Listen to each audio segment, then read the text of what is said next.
ಶ್ವಾಸಕೋಶಗಳ ಏರಿಳಿತವನ್ನು ಗಮನಿಸೋಣ. ಬೇಗ ಹೊಡ್ತಾರೆ, ಹಾಗೆ ಸಾಕ್ಷಿ ಭಾವದಿಂದ ಬೇಗ ಹೊಟ್ಬಿಡ್ತಾರೆ ಪೂಜಾರು. ಆಂತರಿಕವಾಗಿ ಹಾಗೂ ಬಾಹ್ಯವಾಗಿ ನಡೆಯುತ್ತಿರುವ ಚಟುವಟಿಕೆಗಳನ್ನು ಗಮನಿಸೋಣ. ಇಂತಹ ಸ್ಥಿತಿಗೆ ಯೋಗ ಸ್ಥಿತಿ ಅಥವಾ ಧ್ಯಾನ ಸ್ಥಿತಿ ಎಂದು ಕರೆಯುತ್ತೇವೆ. ಯೋಗಕ್ಕೆ ಸಾಧ್ಯವಾದ ದೇಹ, ಮನಸ್ಸು, ಬುದ್ಧಿ, ಆತ್ಮ, ಅಹಂಕಾರ, ಭಯ, ಭಕ್ತಿ ಇವುಗಳನ್ನೆಲ್ಲ ಒಗ್ಗೂಡಿಸುತ್ತಾ ನಮಸ್ಕಾರ ಬರೋಣ. ಆತ್ಮಾಂಜಲಿ ಮುದ್ರೆ. ದೀರ್ಘವಾದ 3 ಬಾರಿ ಓಂಕಾರದ ಪ್ರಣವದೊಂದಿಗೆ ಶಾಂತಿ ಮಂತ್ರ ಹಾಗೂ ಗುರು ಮಂತ್ರವನ್ನು ಪಠಣ ಮಾಡೋಣ. ಓಂಕಾರ 3 ಬಾರಿ.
महाविद्विषावहै।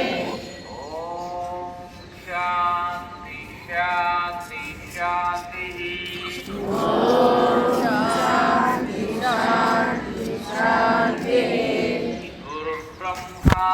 गुरु ब्रह्मा गुरु विष्णु गुरुदेव महेश्वरः गुरु साक्षात् परब्रह्मा तस्मै श्री गुरवे नमः. ಹಾಗೆ ಭೂಮಿ ತಾಯಿಗೆ ನಮನವನ್ನು ಮಾಡೋಣ. ಜನ್ಮ ಕೊಟ್ಟ ತಂದೆ ತಾಯಿಯನ್ನು ನೆನೆಯೋಣ. ವಿದ್ಯೆ ಹಾಗೂ ಬುದ್ಧಿಯನ್ನು ಕಲಿಸಿದ ಗುರು ಹಿರಿಯನ್ನು ನೆನೆಯೋಣ. ಇಷ್ಟ ದೇವರನ್ನು ನೆನೆಯೋಣ. ಕ್ಷೇತ್ರ ದೇವತೆ ನೆನೆಯೋಣ. ಹಾಗೆ ಬಿಸಿಯಾದ ಕೈಗಳಿಂದ ಮುಖದ ಮೇಲೆ ಮರ್ದನ ಮಾಡ್ತಾ ಬರೋಣ. ಹರಿಯೋ. ಹಾಗೆ 2 ಹಸ್ತಗಳನ್ನ ಮೇಲೆ ತಗೊಳ್ಳೋಣ. ಹಾಗೆ ಉಸಿರು ತಗೊಳ್ದ ಮೇಲೆ ಬಿಡ್ತ ಮೇಲೆ ಹಾಗೆ ಬರೋಣ.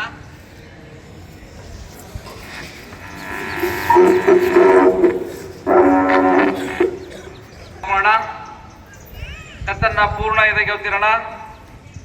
ಪ್ರಕಾರ 1 ಉಸಿರು ತಗೊಳ್ತಾ ಮೇಲೆ ಬಿಟ್ಟ ಪೂರ್ಣ ತಗೊಳ್ತಾ ಬಿಟ್ಟ ಉಸಿರು ತಗೊಳ್ತಾ ಬಿಟ್ಟ ಪ್ರಕಾರ 2ಕ್ಕೆ ಸಿದ್ಧರಾಗೋಣ. ಬ್ರೀದ್ ಇನ್ ಬ್ರೀದ್ ಔಟ್ ಬಲಕ್ಕೆ ಉಸಿರು ತಗೊಳ್ತಾ ಬಿಟ್ಟ ಎಡಕ್ಕೆ ಮತ್ತೊಮ್ಮೆ ಉಸಿರು ತಗೊಳ್ತಾ ಬಿಟ್ಟ ಬಲ ಉಸಿರು ತಗೊಳ್ತಾ ಬಿಟ್ಟ ಎಡ ಹಾಗೆ ಉಸಿರು ತಗೊಳ್ತಾ ಬಿಟ್ಟ ಬಿಟ್ಟ ಬಲಕ್ಕೆ ಉಸಿರು ತಗೊಳ್ತಾ ಬಿಟ್ಟ ಎಡ ಪೂರಕ ಮುಂದೆ ರೇಚಕ ಬಲ ಪೂರಕ ಮುಂದೆ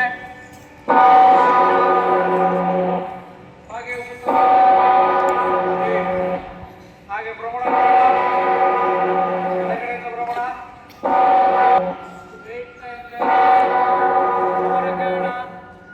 ಬೇಡ್ತ ಕೆಳ ಪೂರಕ ಬಲ ಬೇಡ್ತ ಹಿಂದೆ ಪೂರಕ ಎಡ ಬೇಡ್ತ ಕೆಳ ಹಾಗೆ ಪರಿಭ್ರಮಣ ಮಾಡೋಣ. ಎಡಗಡೆಯಿಂದ ತಗೊಳ್ತಾ ಎಡ ಬೇಡ್ತ ಹಿಂದೆ ಹಾಗೆ ಕೆಳ ಎರಡು ಪಾದಗಳನ್ನು ಜೋಡಿಸೋಣ. ಹಾಗೆ ಎರಡು ಅಂಗವನ್ನು ಪೂರ್ಣ ಬೆಳೆದ ಬರೋಣ. ಪಾದಗಳನ್ನು ಜೋಡಿಸೋಣ. ಪೂರ್ಣ ಇನ್ನೂ ಬರೋಣ. ಹಸ್ತಗಳ ಮೇಲೆ ಇನ್ನೂ ಹಾಗೆ ಹಾಗೆ ನಿಧಾನಕ್ಕೆ ಕುತ್ಕೊಂಡು ಬೇಡ್ತಾ ಹಾಗೆ ಕುತ್ಕೊಳ್ತಾ ಬೇಡ್ತಾ ಹಾಗೆ ಎರಡು ಹಸ್ತಗಳಿಂದ ಕಟ್ಟಡ ಭಾಗವನ್ನು ಹಾಕೋಣ. ಹಾಗೆ ಕುತ್ಕೊಳ್ತಾ ಎಷ್ಟು ಸಾಧ್ಯ ಆಗುತ್ತೋ ಅಷ್ಟು ಕುತ್ಕೊಳ್ತಾ ಬೇಡ್ತಾ